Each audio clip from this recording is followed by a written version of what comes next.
Good morning and welcome back to the channel, y'all. Every year we do a video on what it costs us on maintenance and repairs to travel as a family of 5 full-time. Our last video was titled Money Pits, and it covered what it cost us on our first 2 years of full-time travel. That gives you a grand total of $24,293.14. That is a lot of money, and if you missed that video, check the link in the description below and go check out how exactly we got to that number. We just returned from our 3rd year out full-time on the road, and we started adding the numbers up. You would think as you make repairs and work out the bugs on your rig, things would get cheaper. But I hate to tell you, our 3rd year was more expensive than our first 2 years combined. Before we talk about how much we spent on year 3, I'd like to take this moment to thank today's sponsor and the sponsor of this video, RV Mattress by Brooklyn Bedding. So what is an RV mattress by Brooklyn Bedding? Well, let me tell you. RVmattress.com is a Brooklyn Bedding brand known for top-of-the-line comfort and quality. Plus, they have a factory in Arizona and ship conveniently to you for free anywhere in the US. They offer different firmness options, heights and dimensions, even RV specific and non-traditional sizes to fit right into your lifestyle. When we got our RV and we decided to live in it full time, one of the first things we knew we had to do was get rid of the stock mattress. And our research led us to RV Mattress by Brooklyn Bedding. And we actually purchased this with our own money, and we're telling you guys about it for over a year before they decided to reach out and sponsor us.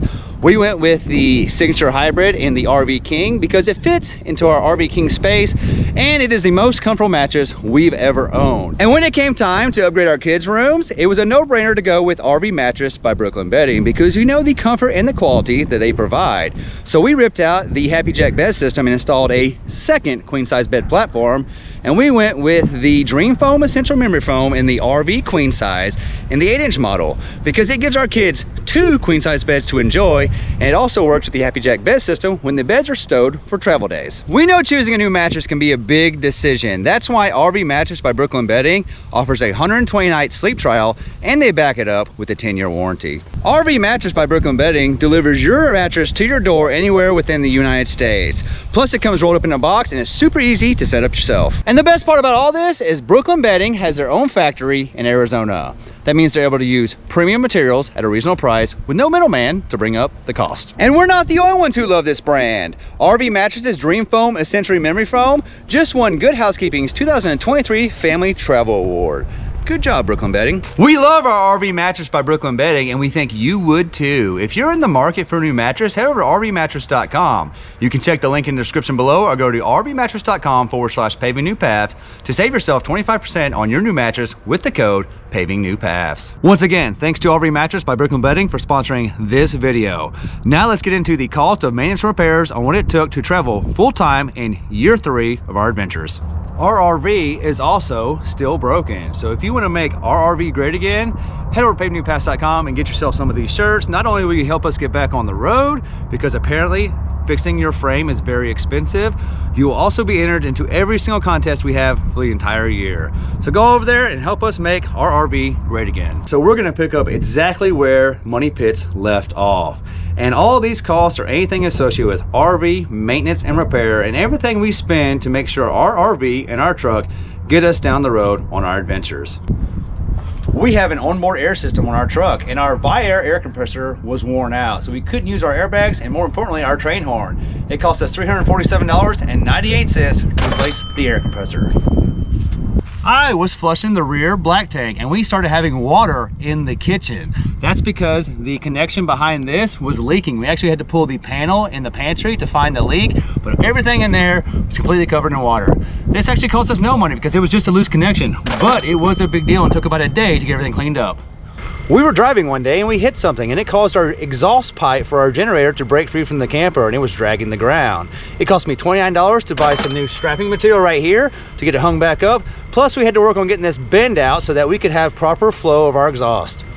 We hit 75,000 miles while on the road, and it was time to do all the major fluid changes on our truck. We got the coolant, the transmission, the differentials, the transfer case, and we got the oil change. That cost us $1,394.45. After getting the fluid changes, it was time to take care of the paint on this truck. It was in need of paint correction and polishing. I had most of the materials, but I did spend $75 and the whole day taking care of it.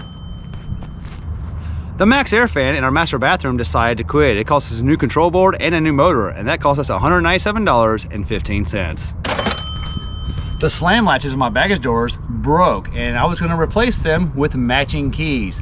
Turns out it's really hard to replace one of these and have a key-like system. This ended up costing us $389.44. Now I know that sounds like a lot of money, but that's actually the cheap option. The original quote from Grand Design was over $1,000 to replace these to be key-alike. In the end, we ended up doing it ourselves and going through e-trailer and saved ourselves a ton of money. But that is a lot of money on baggage door locks. The pull handles on our recliners in the living room decided to break. It actually happens more often than you would think, and it cost us $25 to fix this. And this is one of those problems, it comes in pairs, so stay tuned, it's gonna happen again. We installed soft starts on our ACs so that we can run multiple units on a 30 amp service. Well, one of those soft starts failed and we actually thought we burned our AC unit up. Turns out it was just a failed soft start. This actually cost us nothing because the company replaced it for free under warranty. Our RV has front cap lights and they're awesome. We can literally choose any color you want and light up the front of the RV. Well, they slowly started to burn out and you only had a few colors that would actually work. Eventually they all burn out and it cost us $110 to replace the front cap lights. Somewhere along the way, one of our cab lights on the top of our truck went out. We actually can only find that at Ford and it cost us $76 to fix that. Remember when I said things travel in pairs? Well, our couch pull handle broke again. But since we bought a 2-pack to begin with, this cost us nothing. And since we've been home, it's now broken a 3rd time, which we haven't repaired because we're thinking about getting a whole new couch altogether. But our couch pull handles have broken 3 times this year. The TV in our living room finally decided to stop working. And since we live full time, we need a TV.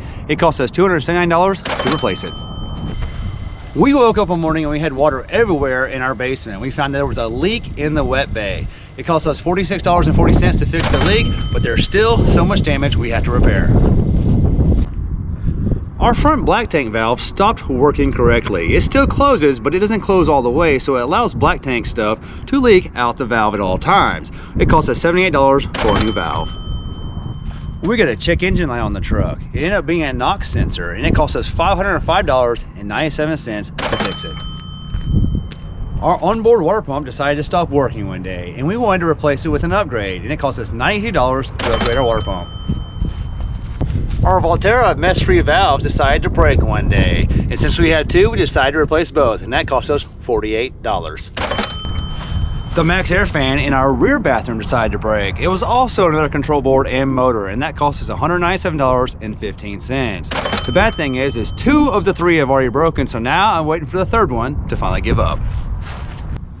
By the time we got home from our trip, our tires were worn out and in need of new ones. We decided to go back with the Michelin LTX AT2s, the stock ones that came on it. It cost us $1,924.03. Over the course of the year, we spent $472.91 on oil changes and maintenance for the truck. This thing has lots of filters, and over the course of the year, we spent $438.94 on AC filters and water filters. Since we do live in it full time, we take extra good care of our tanks, including our gray tanks and our black tanks, and we spent $304.67 maintaining our tanks. Every year we do the maintenance on the generator and it costs us $188.99. Our front AC motor is starting to make a noise, but since it's cold right now, we're not fixing it, but we've done this job before. It's gonna cost us $125.98. And so far, 2 of our ACs have gone bad this year. So now I'm waiting on the 3rd one to start making the noise. And now for the biggest blow of our entire ownership of this RV.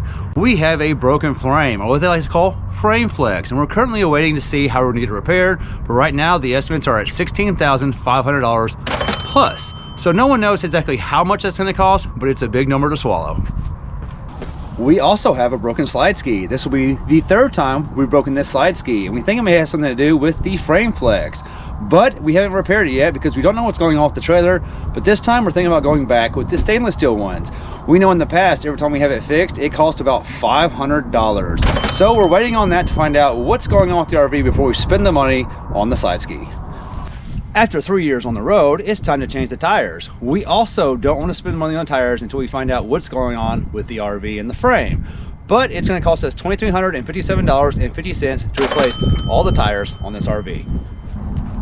Remember that wet bay leak we had that flooded the entire basement? Well, it pretty much ruined all the floor in the basement and the insulation below it. So we had plans to do a huge basement renovation and fix everything the way it should be. Take care of all the water lines, all the insulation, all the wiring, and make our RV great again. But since we have a problem with the frame, we don't want to spend the money on that because they may have to tear that stuff out to get access to fix the frame. So for right now, that project's on hold, but we estimated somewhere between $1,500 and $2,000 to make things the way they should have been from the factory. And when you add it all together, it comes to a very big number that we've spent on repair and maintenance this year. Sorry, I'm gonna read it because it's so big. $28,583.56.